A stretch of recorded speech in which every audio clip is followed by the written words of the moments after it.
Nous sommes à présent avec l'un des hommes les plus prisés de cette rencontre. Heureusement, il s'agit de Kémy Séba, le dirigeant de Urgence panafricaniste. On le sait, grand militant anti-impérialiste. Aujourd'hui, on le retrouve ici à Sochi. Kémy, alors je ne sais pas s'il faut te tutoyer ou vous voyez, de toutes les façons. Alors, tu fais partie des invités de marque, je le dis ainsi, de cette rencontre, ce premier sommet Russie-Afrique. Déjà, tes impressions? Mes impressions, c'est que tout ce qui peut nous permettre de sortir de l'escarcelle de l'Occident est positif.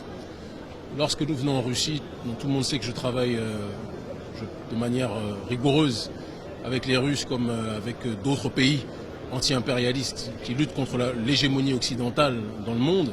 Je travaille avec les Russes depuis maintenant environ 1 an et demi, pour ne pas dire plus. Et donc, on est dans cette démarche aujourd'hui de faire en sorte qu'il y ait un partenariat solide qui puisse se faire et une alternative crédible qui puisse se faire vis-à-vis de ce qui peut exister politiquement, économiquement avec l'Occident. La Russie a une démarche pragmatique, la Russie est dans une dynamique de souverainisme, la Russie est dans une dynamique de pousser les Africains à s'autodéterminer, c'est notre langage, c'est notre discours. Donc c'est la raison pour laquelle moi j'ai accepté de travailler avec ces derniers. Mais je le dis toujours, le seul messie de l'Afrique, et je tiens à insister dessus, c'est l'Afrique elle-même.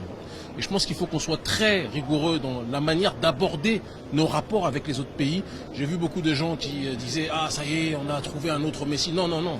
Le seul messie de l'Afrique, c'est l'Afrique elle-même. J'insiste beaucoup dessus. Maintenant, l'Afrique doit décider de manière sage, de manière lucide, de manière rigoureuse, quels sont ses nouveaux alliés et avec qui elle peut faire un long chemin ensemble. Et le but final, en réalité, c'est que l'Afrique puisse finir par se débrouiller elle-même et qu'elle n'ait plus besoin d'être systématiquement en partenariat avec les autres, parce qu'on a tout sur nos sols. Mais à l'heure actuelle, pour sortir des tentacules de la pieuvre occidentale, il faut qu'on soit capable de trouver des contre-pouvoirs. Et je pense que le président Vladimir Poutine a prouvé dans le monde entier, que ce soit au Moyen-Orient, que ce soit en Amérique du Sud, qu'il est capable de pouvoir être un contre-pouvoir sérieux, solide, vis-à-vis de l'hydre impérialiste occidental. Alors, Kémy, justement, quand on rentre dans un domaine qui est le vôtre, quel est l'enjeu géopolitique d'une telle rencontre? On sait que l'Afrique, du moins ce qui est présenté de l'Afrique, on nous dit que l'Afrique ne pèse pas grand-chose sur le plan géopolitique. Qu'est-ce qu'on peut donc dire? Est-ce que ce nouveau partenariat avec la Russie va créer le déclic?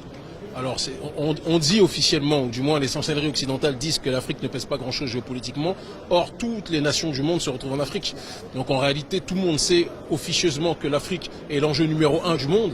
On parle même du Moyen-Orient, mais j'ai envie de vous dire que ce qui se passe en Afrique est même peut-être plus important ou similaire. Simplement, les Occidentaux, les oligarques occidentaux ont développé la méthodologie de la guerre sous proxy, ce qui fait qu'on a l'impression qu'on se tue les uns les autres, alors qu'en réalité, chacun est sponsorisé par telle entité occidentale contre telle entité occidentale et ils se battent. Nous, notre démarche, c'est l'autodétermination. Nous partons du principe, en nous inscrivant dans le paradigme historique, que l'Union soviétique avant sous Khrouchtchev a été capable de soutenir les mouvements d'autodétermination africains, même si ceux-ci ont été stoppés dans leur processus par l'effondrement du mur de Berlin et par le néocolonialisme qui plus que jamais a surgi. Mais aujourd'hui, Poutine a compris qu'il y a des mouvements qui résistent et donc il est dans cette démarche de soutenir tous les mouvements souverainistes dans le monde. Donc il n'y a pas de tabou, il n'y a pas de secret dessus. Et nous, géopolitiquement, j'ai envie de vous dire que ce sommet est bon pour le grand public, mais la réalité des connexions géostratégiques avec la Russie se fait ailleurs. Elle se fait en dehors de Sorom. Aujourd'hui, c'est une vitrine officielle, mais le fond des choses se déroule depuis déjà un certain temps en réalité. Cette démarche russe, et ce sera notre dernière question, cette démarche russe, est-ce qu'elle pourrait aujourd'hui créer plutôt des difficultés à d'autres grandes puissances? On le sait, on a très souvent vu des grands sommets, États-Unis-Afrique, France-Afrique, Chine-Afrique, etc., etc. La Chine est toujours restée dans sa diplomatie silencieuse. Aujourd'hui, elle sort. Est-ce que cela peut créer, j'allais dire, des difficultés à d'autres? De toute façon, vous savez que la loi du marché fait que de toute façon, chacun essaye d'avancer pour ses propres intérêts. Maintenant, il faut aussi analyser géopolitiquement que la Russie et la Chine ne sont pas les pires ennemis. Ils peuvent être des concurrents sur un certain nombre de terrains, notamment l'Afrique, ça va être le cas d'ici très peu de temps. Mais il y a la dynamique aussi du monde multipolaire dont parle mon camarade et ami, l'intellectuel russe, conseiller des autorités russes, Alexandre Doudine, excusez-moi, et qui parle de cette nécessité que dans cette volonté de briser l'hégémonie d'un seul bloc, que chacun puisse être capable de se donner la main pour avancer. Donc la Russie et la Chine sont concurrents sur certains aspects, mais ils ont aussi des intérêts convergents sur un certain nombre de points, et ils préféreront favoriser les uns et les autres que favoriser l'Occident, c'est évident. Maintenant, le plus important, c'est que nous soyons capables de tirer notre épingle du jeu dessus, en comprenant qu'en politique, il n'y a pas d'amis, il n'y a que des intérêts. Donc je le redis, c'est important en guise de conclusion, Nous ne venons pas ici en Russie en pensant que les Russes sont nos messies parce qu'ils ne le seront jamais.